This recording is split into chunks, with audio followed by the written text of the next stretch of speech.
ரணில் அனுரவை ஆதரிக்க மாட்டோம், வவுனியாவில் செல்வம் தெரிவிப்பு. கூட்டமைப்பு எம்பிக்களுக்கு நிதி வழங்கப்பட்டுள்ளதா? சுமந்திரன் விளக்கம். மதுபான சாலை அனுமதியை நான் பெறவில்லை, அங்கஜன் விசனம். பாதாள உலக குழுவை ஒடுக்குவேன், அனுரகுமார சூளுரை. தேர்தல் குறுக்கீடு விவகாரம் மீண்டும் சர்ச்சையில் சிக்கியுள்ள ட்ரம்ப்.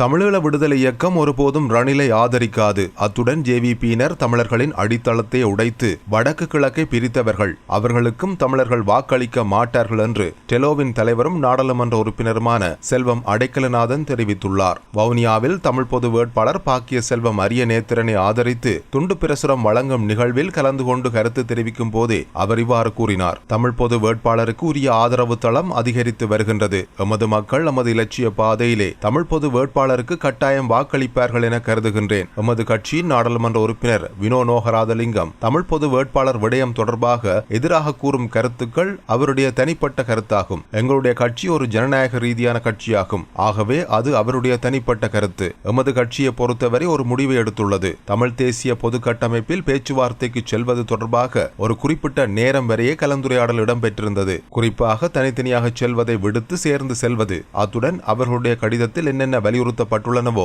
அதன் பிரகாரம் ஒரு முடிவை எடுத்துச் செல்வது என்பது தொடர்பாகவும் நாங்கள் ஒரு தீர்மானம் எடுத்துள்ளோம். ஜேவிபியின் தலைவர் அனுரகுமாரவின் தேர்தல் விஞ்ஞாபனத்திலே பாதுகாப்பு படை தொடர்பாகவும் குறிப்பாக மனித உரிமை மீறல்களை செய்தவர்களை காப்பாற்றுவது தொடர்பாகவும் குறிப்பிட்டுள்ளார். இவர்கள்தான் வடக்கு கிழக்கை பிரித்தவர்கள். என்னை பொறுத்தவரை எங்கள் மக்கள் அனுரவை பற்றி சிந்திக்கவில்லை என்பதுதான் உண்மை. அனுர தேர்தல் விஞ்ஞாபனத்தில் தனது கருத்துக்களை தெரிவித்திருந்தாலும் கூட எங்களது அடித்தளத்தை உடைத்து எறிந்தவர்கள் ஜேவிபியினரே. இணைந்த வடக்கு கிழக்குக்காக எங்களுடைய போராளிகள் இயக்கங்கள் எல்லோரும் அர்ப்பணிப்போடு செயற்பட்டார்கள். அதனை உடைத்த பெருமை ஜேவிபியினருக்கு இருக்கின்றது. அவர்கள் என்னதான் தேனும் பாலும் ஓடும் என்று கூறினாலும் கூட அவர்களுக்கு தமிழர் பகுதிகளில் வாக்கு போடுவதென்பது கடினமாகத்தான் இருக்கும். தமிழ் மக்களும் தேசியத்தை நேசிக்கின்ற கட்சிகளும் ஓர் அணியில் திரள வேண்டும். இதுதான் பிரதானமான நோக்கமாக இருக்கின்றது. பிரித்தாளும் தந்திரத்தை கையாண்டிருக்கின்ற நிலையில் ஜனாதிபதி தேர்தலில் எமது தமிழ் சமூகம் ஒரு குடையின் கீழ் அணி திரண்டிருக்கின்றது. இதனை செய்தியாக்க வேண்டும் என்பதுதான் நமது சங்கு சின்னத்தின் நோக்கமாக இருக்கின்றது. எமது மனங்களிலே நீறு பூத்த நெருப்பாக எமது விடுதலை வேட்கை இருக்கின்றது. இந்த நிலையில் நமது சங்கு சின்னத்தின் ஊடாக தென்னிலங்கைக்கும் சர்வதேசத்துக்கும் நாங்கள் எல்லோரும் ஒன்றாக நிற்கின்றோம் என்ற செய்தியை சொல்ல வேண்டும் என்பதே பிரதான நோக்கமாக உள்ளது. தமிழீழ விடுதலை இயக்கம் ஒரு முடிவெடுத்தால் அதிலிருந்து பின்வாங்காது. ஜனாதிபதி ரணிலை நாங்கள் மூவரும் சந்தித்தது தொடர்பாக நாங்கள் ஜனாதிபதிக்கு ஆதரவு வழங்கும் சூழல் ஏற்படுமா என்று பல பேர் மீது சேறு பூசும் நடவடிக்கைகளை மேற்கொண்டிருந்தனர். தமிழீழ விடுதலை இயக்கத்தினர் மக்களுடைய சிந்தனையின் அடிப்படையில் எல்லோரும் ஒற்றுமையாக இருக்க வேண்டும் என்று எண்ணுபவர்கள். எந்த நிலையிலும் தென்னிலங்கை வேட்பாளர்களுக்கு விரல் நீட்டுகின்ற நிலை ஏற்படாதென்று நாடாளுமன்ற உறுப்பினர் செல்வம் அடைக்கலநாதன் தெரிவித்தார்.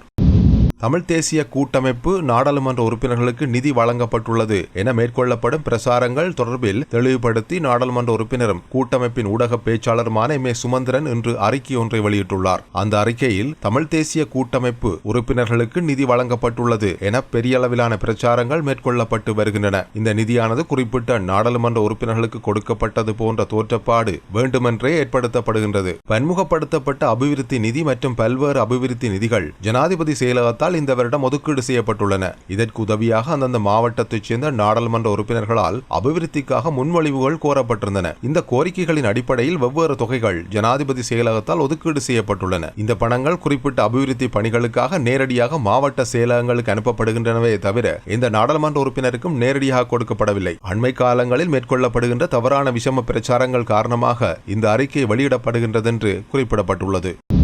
மதுபான சாலை அனுமதியை நான் பெற்றதாக கூறிய சுதந்திர கட்சியின் செயலாளர் இந்த ஆதாரத்தை முன்வைக்கவில்லை. இவ்வாறான கதைகளுக்கு பதில் சொல்ல போனால் அவர்களது நிலைக்கு நாம் தரவரங்க வேண்டி வரும் என்று நாடாளுமன்ற உறுப்பினர் அங்கஜன் ராமநாதன் விசனம் வெளியிட்டுள்ளார். யாழ்ப்பாணத்தில் நடைபெற்ற இளையோருடான கேள்வி பதில் நிகழ்ச்சி ஒன்றில் கலந்து கொண்டு கருத்து தெரிவிக்கும் போதே அவர் இதனை தெரிவித்தார். அவர் அங்கு மேலும் தெரிவிக்கையில், மதுபான சாலை விவகாரம் தொடர்பாக இம்முறை தேர்தலில் அதிகம் விவாதிக்கப்படுகிறது. ஆதாரங்களற்ற விவாதங்களாகவே அவை காணப்படுகின்றன. தேர்தல் பிரசாரங்களில் ஒருவரை ஒருவர் சேறு பூசும் தன்மை காணப்படுகின்றது. என சுதந்திர சுதந்திர கட்சியின் செயலாளர் தனிப்பட்ட நோக்கங்களுக்காக நான் எனது மக்களுக்காக ஒரு தீர்மானத்தை எடுத்து விட்டேன் என்ற அடிப்படையில் ஜனாதிபதி வேட்பாளர் இருக்கும் அரசியல் மேடையில் இதனை தெரிவித்தார். நானே ஸ்ரீலங்கா சுதந்திர கட்சியின் கை சின்னத்தில் தெரிவு செய்யப்பட்ட ஒரே நாடாளுமன்ற உறுப்பினர். நான் போகுமிடமே ஸ்ரீலங்கா சுதந்திர கட்சி செல்லுமிடமாக பார்க்கப்படும். அவருடைய தேவை என்னை ஓரிடத்தில் சேர்க்க வேண்டும் என்றிருந்தார். சேராத இடத்தில் இவ்வாறு கதைகள் வருகின்றன.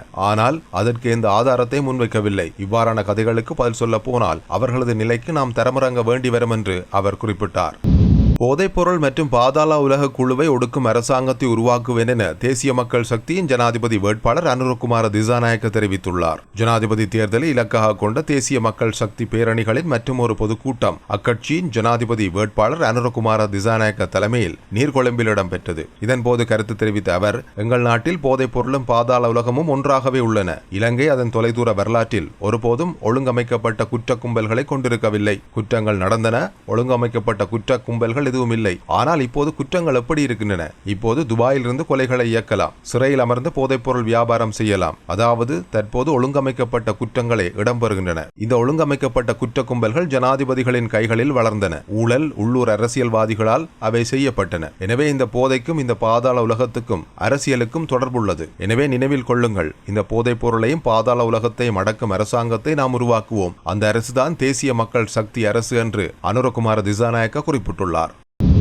அமெரிக்க முன்னாள் ஜனாதிபதி டொனால்ட் ட்ரம்ப் மீதான தேர்தல் குறுக்கீடு விவகாரத்தில் தற்போது மீண்டும் 4 பிரிவுகளில் வழக்கு பதியப்பட்டுள்ளதாக ஊடகங்கள் செய்தி வெளியிட்டுள்ளன. அமெரிக்காவில் 2020ஆம் ஆண்டு ஜனாதிபதி தேர்தலை சீர்குலைக்க முயற்சி முன்னெடுத்ததாக குறிப்பிட்டு தொடரப்பட்ட வழக்கிலே தற்போது ட்ரம்ப் மீண்டும் குற்றம் சாட்டப்பட்டுள்ளார். 2021ஆம் ஆண்டு ஜனவரி 6ஆம் தேதி நாடாளுமன்றம் மீது கலவரத்தை தூண்டிய வழக்கிலும் ட்ரம்ப் குற்றம் சாட்டப்பட்டுள்ளார். தற்போது இவர் மீது அமெரிக்காவை ஏமாற்ற சதி, உத்தியோகபூர்வ நடவடிக்கையை தடுக்க முயற்சி மற்றும் உரிமைகளுக்கு எதிரான சதி என 4 பிரிவுகளில் வழக்கு பதிவு செய்யப்பட்டுள்ளது.